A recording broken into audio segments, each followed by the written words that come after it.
भगवान की कथा प्रारंभ। प्रथम अध्याय। एक समय नैमिषारण्य तीर्थ में शौनकादि 88,000 ऋषियों ने श्री सूत जी से पूछा, हे प्रभु, इस कलयुग में वेद विद्या रहित मनुष्यों को प्रभु भक्ति किस प्रकार मिलेगी तथा उनका उद्धार कैसे होगा। हे मुनिश्रेष्ठ, कोई ऐसा तप कहिए जिसमें थोड़े समय में पुण्य प्राप्त हो तथा मनवांछित फल भी मिले। वह कथा सुनने की हमारी प्रबल इच्छा है। सर्वशास्त्र ज्ञाता श्री सूत जी बोले कि हे वैष्णवों में पूज्य, आप सबने प्राणियों के हित की बात पूछी है। अब मैं उस श्रेष्ठ व्रत को आप लोगों से कहूँगा जिस व्रत को नारद जी ने लक्ष्मी नारायण भगवान से पूछा था और श्री लक्ष्मीपति ने मुनिश्रेष्ठ नारद जी से कहा था। वह कथा ध्यान से सुनो। एक समय योगीराज नारद जी दूसरों के हित की इच्छा से अनेक लोकों में घूमते हुए मृत्यु लोक में आ पहुँचे। यहाँ अनेक योनियों में जन्मे हुए प्राय सभी मनुष्यों को अपने कर्मों द्वारा अनेकों दुखों से पीड़ित देखकर विचार करने लगे कि किस यत्न के करने से ही मनुष्यों के दुखों का नाश हो सकेगा। ऐसा मन में सोचकर भगवान नारद विष्णु लोक को गए। वहाँ स्वर्ण श्वेत वर्ण 4 भुजाओं वाले देवों के ईश नारायण को, जिनके हाथों में शंख चक्र गदा और पद्म थे तथा वरमाला पहने हुए थे, देखकर स्तुति करने लगे। हे भगवान, आप अत्यंत शक्ति से संपन्न हैं। मन तथा वाणी भी आपको नहीं पा सकती है। आपका आदि मध्य अंत नहीं है। निर्गुण स्वरूप सृष्टि के कारण भक्तों के दुखों को नष्ट करने वाले हो, आपको मेरा नमस्कार हो। नारद जी से इस प्रकार की स्तुति सुनकर विष्णु भगवान बोले कि हे मुनि श्रेष्ठ, आपके मन में क्या है? आपका किस काम के लिए आगमन हुआ है? निसंकोच कहो। तब नारद मुनि बोले कि मृत्यु लोक में सब मनुष्य जो अनेक योनियों में पैदा हुए हैं, अपने अपने कर्मों के द्वारा अनेक प्रकार के दुखों से दुखी हो रहे हैं। हे नाथ, मुझ पर दया रखते हो तो बताइए कि उन मनुष्य के सब दुख थोड़े ही प्रयत्न से कैसे दूर हो सकते हैं।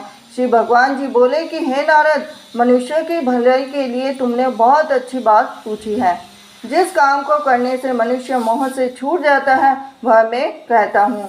सुनो, बहुत पुण्य देने वाला स्वर्ग तथा मृत्यु लोक दोनों में दुर्लभ या उत्तम व्रत है। आज मैं प्रेम वश होकर तुमसे कहता हूँ। श्री सत्यनारायण भगवान का यह व्रत अच्छी तरह विधान पूर्वक संपन्न करके मनुष्य तुरंत ही यहाँ सुख भोग करके मोक्ष को प्राप्त होता है। श्री भगवान के वचन सुनकर नारद मुनि बोले कि उस व्रत का फल क्या है, क्या विधान है और किसने व्रत किया है, किस दिन यह व्रत करना चाहिए कि हे भगवान मुझसे विश्वास से कहिए। तो भगवान बोले कि दुख शोक आदि को दूर करने वाला यह व्रत, सब स्थानों पर विजयी करने वाला और भक्ति और श्रद्धा के साथ किसी भी दिन मनुष्य श्री सत्यनारायण की शाम के समय ब्राह्मणों के साथ बंधुओं के साथ और धर्म परायण होकर पूजा करे। भक्ति भाव से नैवेद्य केले का फल, घी, दूध और गेहूं का चूर्ण सवाया लेवे। गेहूं के अभाव में साटी का चूर्ण, शक्कर अथवा गुड़ भी ले सकते हैं। तो भक्ति भाव से भगवान को अर्पण करें। बंधु बांधुओं सहित ब्राह्मणों को भोजन कराएं। तत्पश्चात स्वयं भोजन करें। रात्रि में नृत्य गीत आदि का आयोजन कर श्री सत्यनारायण भगवान का स्मरण करता हुआ समय व्यतीत करें। इस तरह व्रत करने वाले मनुष्य की इच्छा निश्चय पूरी होती है। विशेषकर कलिकाल में मृत्यु लोक पर यही मोक्ष का सरल उपाय है।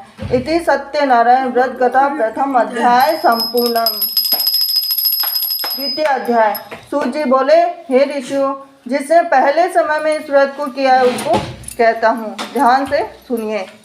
सुंदर काशीपुरी नगरी में एक अत्यंत निर्धन ब्राह्मण रहता था। वह भूख और प्यास से बेचैन हुआ पृथ्वी पर घूमता था।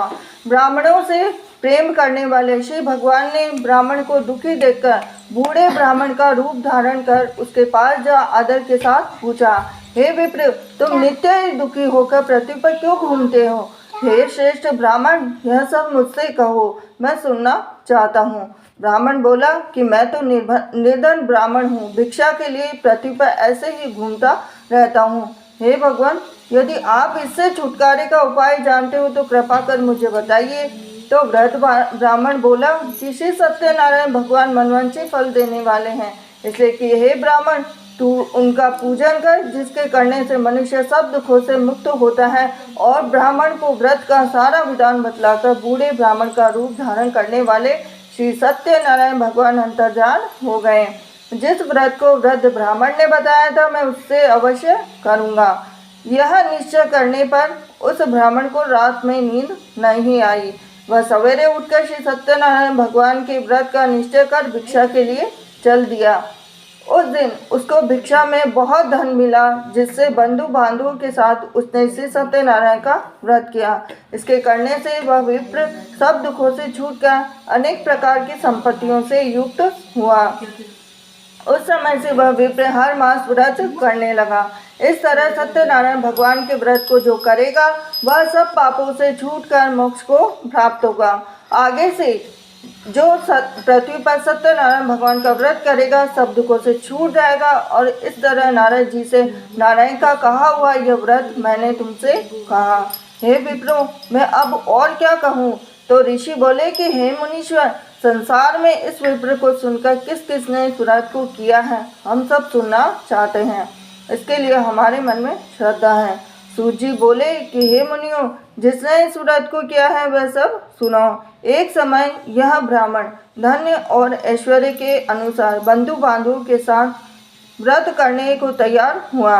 उसी समय एक लकड़ी बेचने वाला बूढ़ा आदमी वहां आया और बाहर लकड़ियों को रखकर विप्र के मकान में गया। अब प्यास से दुखी लकड़हारा उनको व्रत करते देखकर विप्र को नमस्कार कर कहने लगा कि आप ये किसका पूजन कर रहे हैं और इस व्रत के करने से क्या फल मिलता है, तो कृपा करके मुझे बताइए। तो ब्राह्मण ने कहा कि सब मनोकामनाओं को पूरा करने वाला यह श्री सत्यनारायण भगवान का व्रत है। इन्हीं की कृपा से मेरे यहाँ धन धान्य आदि की वृद्धि हुई है। और विप्र ने इस व्रत के बारे में जानकर लकड़हारा बहुत ही प्रसन्न हुआ और भगवान का चरणामृत ले भोजन करने के बाद अपने घर को गया। लकड़हारे ने अपने मन में इस प्रकार का संकल्प किया कि आज ग्राम में लकड़ी बेचने से जो धन मिलेगा, उसी से सत्यनारायण देव का उत्तम व्रत करूँगा। यह मन में विचार कर वह बूढ़ा आदमी लकड़ियाँ अपने सिर पर रखकर जिस नगर में धनवान लोग रहते थे, वह ऐसे सुंदर नगर में गया। अब उस रोज वहाँ पर उसे उन लकड़ियों के दाम पहले दिनों से चौगने मिला। तब वह बूढ़ा लकड़ा दाम ले अति प्रसन्न होकर पक्के केले के फल, शक्कर, घी, दुग्ध, दही और गेहूं का चूरन इत्यादि के व्रत की कुल सामग्रियां लेकर अपने घर को गया। फिर उसने अपने भाइयों को बुलाकर विधि के साथ भगवान जी का पूजन और व्रत किया। अब उस व्रत के प्रभाव से वह बूढ़ा लकड़हारा धन, पुत्र आदि से युक्त हुआ और संसार के समस्त भोग कर वैकुंठ को चला गया। इति श्री सत्यनारायण व्रत कथा द्वितीय अध्याय संपूर्णम। तृतीय अध्याय। सूत जी बोले कि हे श्रेष्ठ मुनियों, यह अब आगे की कथा कहता हूँ, सुनो। पहले समय में उल्कामुख नाम का एक बुद्धिमान राजा था। वह सत्य वक्ता और जितेंद्रिय था। प्रतिदिन देव स्थानों पर जाता और गरीबों को धन देकर उनके कष्ट दूर करता। अब उसकी पत्नी कमल के सुख मुख समान मुख वाली सती साध्वी थी। तो भद्रशिला नदी के तट पर उन दोनों ने श्री सत्यनारायण भगवान का व्रत किया। अब उस समय वहाँ एक साधु वैश्य आया और उसके पास व्यापार के लिए बहुत सा धन था। अब वह नाव को किनारे पर ठहरा कर राजा के पास आया और राजा को व्रत करते हुए देखकर विनय के साथ पूछने लगा कि हे राजन, भक्ति युक्त चित्त से आप ये क्या कर रहे हैं? मेरे सुनने की इच्छा है, सो आप मुझे बताइए। अब राजा बोला कि हे साधु, अपने बांधवों के साथ पुत्रादि की प्राप्ति के लिए महाशक्तिमान सत्यनारायण भगवान का व्रत व पूजन कर रहा हूँ। राजा के वचन सुनकर साधु आदर से बोला कि हे राजन, मुझसे इसका सब विधान कहो। मैं भी आपके कथना अनुसार इस व्रत को करूँगा। मेरे भी कोई संतान नहीं है, इससे शायद हो जाए। तो राजा ने सब विधान सुन व्यापार से निवृत्त हो और आनंद के साथ घर पे गया। अब साधु ने अपनी पत्नी से संतान देने वाले इस व्रत का समाचार सुनाया और कहा कि जब मेरे संतान होगी तब मैं इस व्रत को करूँगा। अब साधु ने वचन अपनी पत्नी लीलावती से कहे। तो एक दिन उसकी पत्नी लीलावती पति के साथ आनंदित हो सांसारिक धर्म में प्रवृत्त होकर श्री सत्यनारायण भगवान की कृपा से गर्भवती हो गई। अब 10वें महीने में उसके एक सुंदर कन्या का जन्म हुआ। दिनों दिन वह इस तरह बढ़ने लगी जैसे शुक्ल पक्ष का चंद्रमा बढ़ता है। कन्या का नाम कलावती रखा गया। तब लीलावती ने मीठे शब्दों में अपने पति से कहा कि मैं जो आपने जो संकल्प किया था भगवान का व्रत करूँगा, अब आप उसे करिए। साधु बोला कि हे विप्रे, कन्या के विवाह पर व्रत करूँगा। अब इस प्रकार अपनी पत्नी को आश्वासन देकर वह नगर को गया। अब कलावती पितृगृह में वृद्धि को प्राप्त हो गई। साधु ने जब नगर में सखियों के साथ अपनी पुत्री को देखा तो तुरंत ही दूत को बुलाकर कहा कि पुत्री के लिए कोई वर देखकर लाओ। अब साधु की आज्ञा पाकर दूत कंचन नगर पहुंचा तो वहां पर खोज का देखभाल करके लड़की के लिए सुयोग्य वणिक पुत्र को ले आया। अब सुयोग्य लड़के को देखकर साधु ने अपने बंधु बांधवों सहित प्रसन्न चित्त अपनी पुत्री का विवाह उसके साथ कर दिया, किंतु दुर्भाग्य से विवाह के समय भी उस व्रत को करना भूल गया। तब श्री सत्यनारायण भगवान क्रोधित हो गए और श्राप दिया कि तुम्हें दारुण दुख प्राप्त होगा। आपने कार्य में कुशल साधु बनिया जामाता सहित नावों को लेकर व्यापार करने के लिए समुद्र के समीप स्थित रत्नापुर नगर में गया। अब वहां पर दोनों ससुर जमाई चंद्रकेतु राजा के उस नगर में व्यापार करने लगे। अब एक दिन भगवान सत्यनारायण की माया से प्रेरित होकर कोई चोर राजा का धन चुराकर भागा जा रहा था, किंतु राजा के दूतों को आता देखकर चोर ने घबराकर भागते हुए राजा के धन को वहीं किसी नाव में छुपा दिया जहां पर कि वो ससुर जमाई ठहरे हुए थे। अब चोर तो भाग गए। जब दूतों ने उस साधु वैश्य के पास राजा के धन को देखा तो दोनों को बांधकर ले गए और प्रसन्नता से दौड़ते हुए राजा के समीप जाकर बोले, यह 2 चोर हम पकड़कर लाए हैं, देखकर आज्ञा दें। तब राजा की आज्ञा से उनको कठिन कारावास में डाल दिया गया। अब उनका धन भी छीन लिया। फिर सत्यनारायण भगवान के श्राप के द्वारा उनकी पत्नी भी घर पर बहुत दुखी हुई। घर पर जो धन था वो भी चोर चुरा कर ले गए। शारीरिक और मानसिक पीड़ा तथा भूख प्यास से अति दुखित हो अन्न की चिंता में कलावती एक ब्राह्मण के घर गई।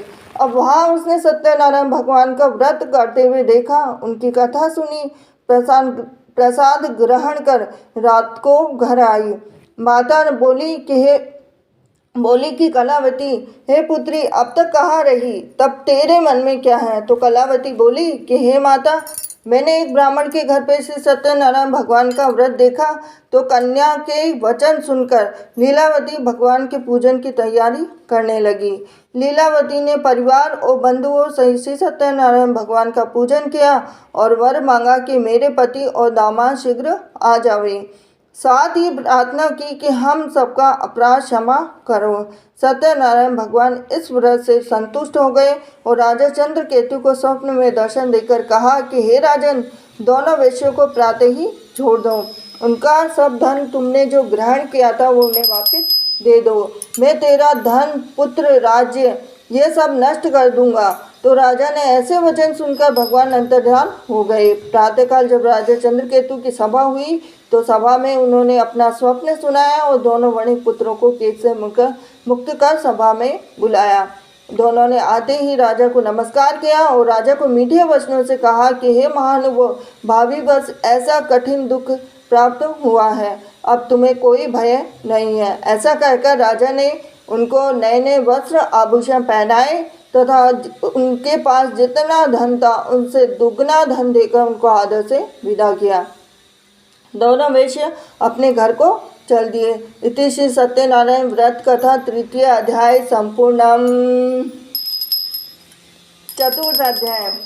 सूत बोले, वैश्य ने मंगलाचरण करके यात्रा आरंभ की।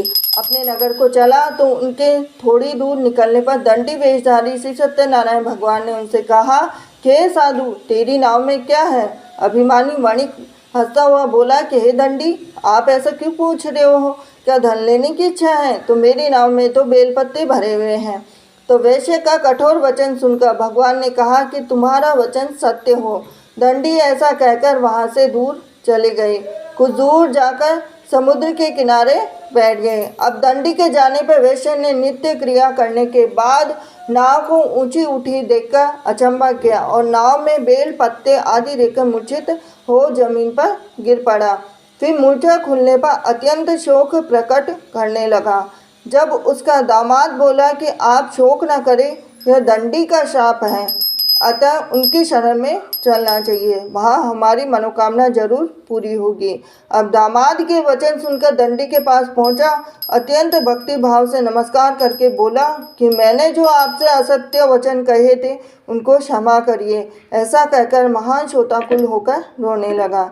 जब दंडी भगवान बोले कि हे वणिक पुत्र, मेरी आज्ञा से बार बार तुम्हें दुख प्राप्त हो रहा है, तो मेरी पूजा से विमुख हुआ है। तो साधु बोला कि हे भगवान, आपकी माया से तो ब्रह्मा भी नहीं जान सकते, तो मैं अज्ञानी कैसे जान सकता हूँ, आप ही बताइए। तो आप प्रसन्न होइए, मैं सामर्थ्य के अनुसार आपकी पूजा करूँगा, मेरी रक्षा करो, पहले के समान नौका में धन भर दो। उसके भक्ति युक्त वचन सुनकर प्रसन्न हो उसकी इच्छा अनुसार वर देकर अंतर्ध्यान हो गए। तब उन्होंने नाव पर आकर देखा कि नाव धन से परिपूर्ण है। फिर वह भगवान सत्यनारायण का पूजन कर साथियों सहित अपने नगर को चला। जब अपने नगर के निकट पहुंचा तब दूत को घर भेजा और दूत ने साधु के घर जा उसकी स्त्री को नमस्कार कर कहा कि साधु, आपने अपने दामाद सहित इस नगर के समीप आ गए हैं। तो लीलावती और कलावती उस समय भगवान का पूजन कर रही थी। ऐसा वचन सुनकर भगवान भी बड़े सत्यदेव का पूजन कर पुत्री से कहा कि मैं आपके दर्शन का जाती हूँ, तू कार्य पूर्ण कर शीघ्र आ जाना। परंतु कलावती व्रत और प्रसाद छोड़कर पति के पास चली गई। अब ऐसा करने पर प्रसाद की अवज्ञा के कारण सत्यदेव ने रुष्ट हो उसके पति को नाव सहित पानी में डुबा दिया। अब कलावती अपने पति को न देखते हुए रोता हुआ देख साधु दुखित बोला कि हे प्रभु, मुझसे या मेरे परिवार से जो भूल हुई है उसे क्षमा करो। उसके दीन वचन सुनकर सत्यदेव प्रसन्न हो गए और आकाशवाणी हुई कि हे साधु, तेरी कन्या मेरे प्रसाद को छोड़कर आई है, इसलिए उसका पति अदृश्य हुआ। यदि वह घर जाकर प्रसाद खाकर लौटे तो उसे पति अवश्य मिलेगा। ऐसे ही आकाशवाणी सुनकर कलावती ने घर पहुंचकर प्रसाद खाया, फिर आकर पति के दर्शन किए। तत्पश्चात साधु ने बंधु बांधवों सहित सत्यदेव का विधि पूर्वक पूजन किया और इस लोक का सुख भोग का अंत में स्वर्गलोक को गया। इति चतुर्थ अध्याय संपूर्णम। पंचम अध्याय। सूत जी बोले कि हे ऋषियों, मैं और भी कथा कहता हूँ, सुनो। प्रजापालन में ली तुंगध्वज नाम का एक राजा था। उसने भी भगवान का प्रसाद खाकर बहुत दुख पाया। एक समय वन में जाकर वन्य पशुओं को मारकर बड़ के वृक्ष के नीचे आया। वहाँ उसने ग्वालों को भक्ति भाव से बांधवों सहित श्री सत्यनारायण जी का पूजन करते हुए देखा और राजा को देखकर भी अभिमानवश वहाँ नहीं गया और न नमस्कार किया। और जब ग्वालों ने भगवान का प्रसाद उनके सामने रखा तो प्रसाद को त्याग कर अपनी नगरी को चला गया। वहाँ उसने विश्वास कर ग्वालों के समीप गया और विधि पूर्वक भोजन कर प्रसाद खाया तो सत्यनारायण देव की कृपा से सब कुछ पहले जैसा ही हो गया। फिर दीर्घ काल तक सुख भोग करने पर मृत्यु लोक पे स्वर्ग लोक को गया। जो मनुष्य इस दुर्लभ व्रत को करेगा और भगवान की कृपा से उसे धन धान्य की प्राप्ति होगी, निर्धन धनी और बंदी बंधन से मुक्त होकर निर्भय हो जाता है। संतानहीनों को संतान प्राप्ति होती है तथा सब मनोरथ पूर्ण होकर अंत में वैकुंठ धाम को जाता है। जिन्होंने इस व्रत को किया है, अब उनके दूसरे जन्म की कथा कहता हूँ। वृद्ध सतानंद ब्राह्मण ने सुदामा का जन्म लेकर मोक्ष को पाया और उल्कामुख नाम का राजा दशरथ होकर वैकुंठ को प्राप्त हुआ। साधु नाम के वैश्य मोरध्वज स्वयंभू मनु हुए और भगवान में भक्ति युक्त हो कर्म कर मोक्ष को प्राप्त हुआ। इति श्री सत्यनारायण व्रत कथा पंचम अध्याय संपूर्णम। श्री सत्यनारायण भगवान की जय। आरती सच्चे दरबार की जय बोलो। अब आरती होगी। कन्हैया की जय। भगवान जगदीश्वर जी की आरती।